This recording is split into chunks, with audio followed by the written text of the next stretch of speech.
guys, welcome to my YouTube channel, The Golden Law. So in today's video, we are going to discuss the concept of Kedarnath Bhattacharya versus Gauri Muhammad case law. It is one of the most important case law of Indian Contract Act. Section 25 and Section 2D. ठीक है, ये दो sections जो है ये important sections है इस case को समझने के। ठीक है, बेसिकली ये जो केस है ये डील करता है कंसिडरेशन के साथ, कंसिडरेशन के प्रिंसिपल्स के साथ ये जो केस है ये डील करता है। फैक्ट्स की तो अगर केस की बात करें तो ये केस है केदारनाथ भट्टाचार्य वर्सेस गौरी मोहम्मद के बीच में। ठीक है, Kedarnath Bhattacharya was municipal commissioner of Howrah. In case किसी को नहीं पता तो Howrah is the district in Kolkata, West Bengal. ठीक है, तो Kedarnath Bhattacharya was the municipal commissioner of Howrah and one of the trustee of town hall fund. ठीक है, तो अभी केदारनाथ भट्टाचार्य जितने भी कमिश्नर थे उन्होंने सोचा एक टाउन हॉल बनवाने का इन द डिस्ट्रिक्ट। ठीक है, अब टाउन हॉल बनाने के लिए उन्होंने फंड रेज किए।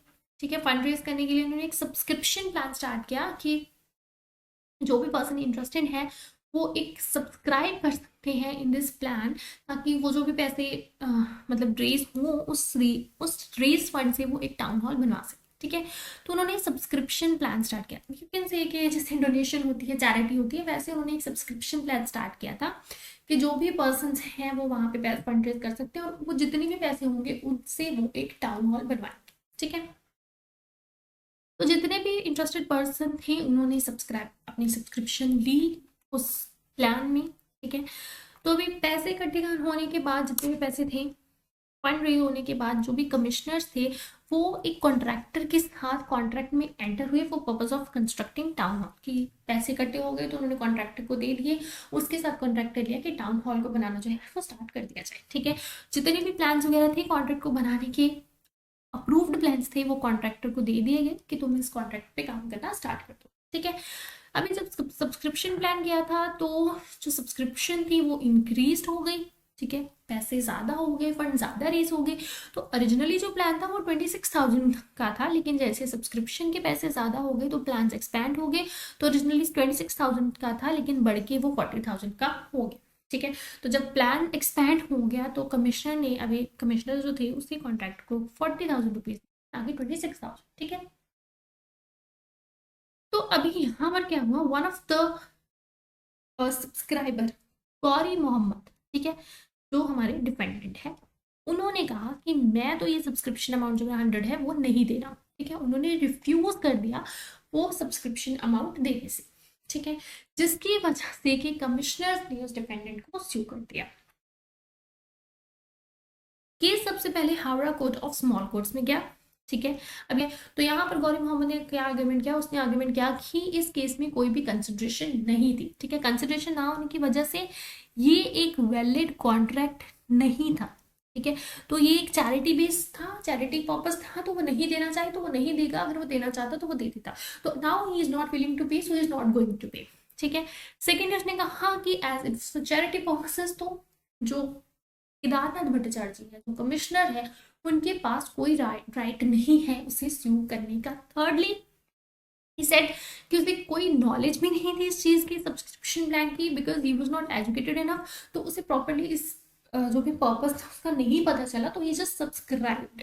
तो डिसीजन यहाँ पर जो था वो हावड़ा कोर्ट स्मॉल कोर्ट्स ने दिया था in the favour of Gauri Mohammad और सूट को डिसमिस कर दिया था। ठीक है, देन अग्रीव्ड पार्टी जो थी वो कलकत्ता हाई कोर्ट गई। ठीक है, यहाँ पर इशू क्या रेज हुए, दो इशू रेज हुए कि वेदर ये जो सूट था वो लीगली मेंटेनेबल था या नहीं था। ठीक है, फर्स्ट तो ये इशू रेज हुआ। सेकेंडली हुआ कि whether defended that is Gauri Mohammad is liable to pay subscription amount और नॉट। ठीक है, तो सबसे पहले एज अर्लियर सेड कि लीगल प्रिंसिपल्स उसमें कौन से इन्वॉल्व थे, section 2 clause D and section 25 of Indian contract act 1870।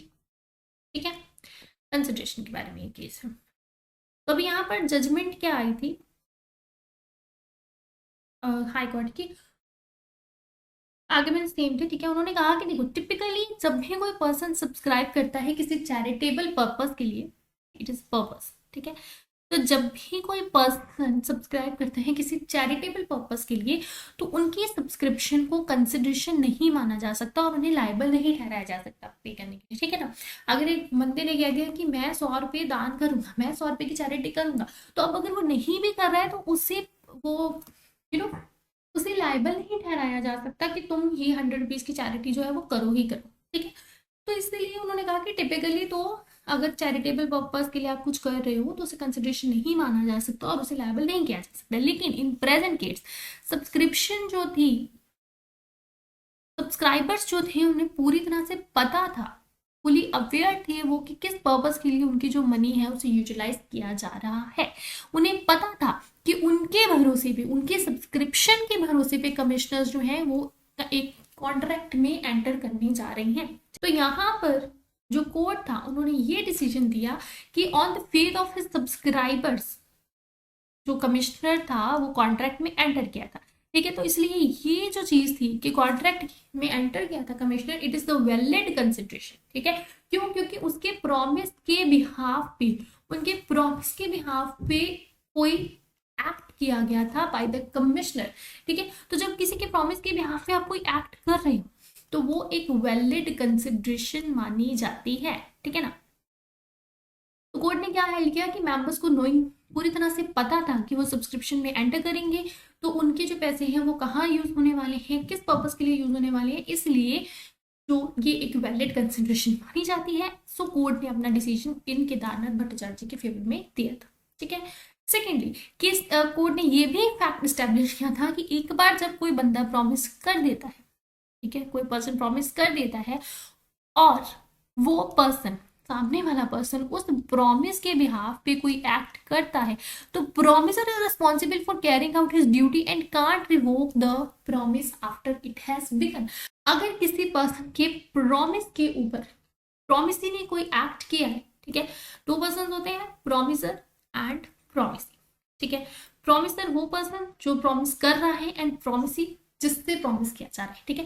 तो अगर प्रॉमिसर ने कोई प्रॉमिस किया है, ठीक है, प्रॉमिस किया है प्रॉमिसर ने कोई, और प्रॉमिसी ने उस प्रॉमिस के बिहाफ पे कोई एक्ट कर दिया, तो उस एक्ट के स्टार्ट हो जाने के बाद प्रॉमिसर पूरी तरह से लायबल है अपने प्रॉमिस को लेके, ठीक है, और वो एक वैलिड कंसिडरेशन मानी जाती है। आल्सो ये जजमेंट ने एक और रूल ऑफ लॉ को कंफर्म किया था कि any act done at the will of the promisor wish is taken as the fulfilment of consideration of contract, ठीक है। कि अगर कोई प्रॉमिसर के विश के ऊपर कोई काम हो रहा है, कोई कार्य प्रॉमिसर के विश के ऊपर हो रहा है, विल के ऊपर हो रहा है, तो वो एक वैलिड कंसिडरेशन मानी जाती है। तो this was the concept of this case law. I hope ये केस लॉ आपको क्लियर हो गया हो। अगर आपको कोई भी डाउट है, you can ask me in the comments, and for more such law videos do subscribe my channel, like my video. Thank you guys.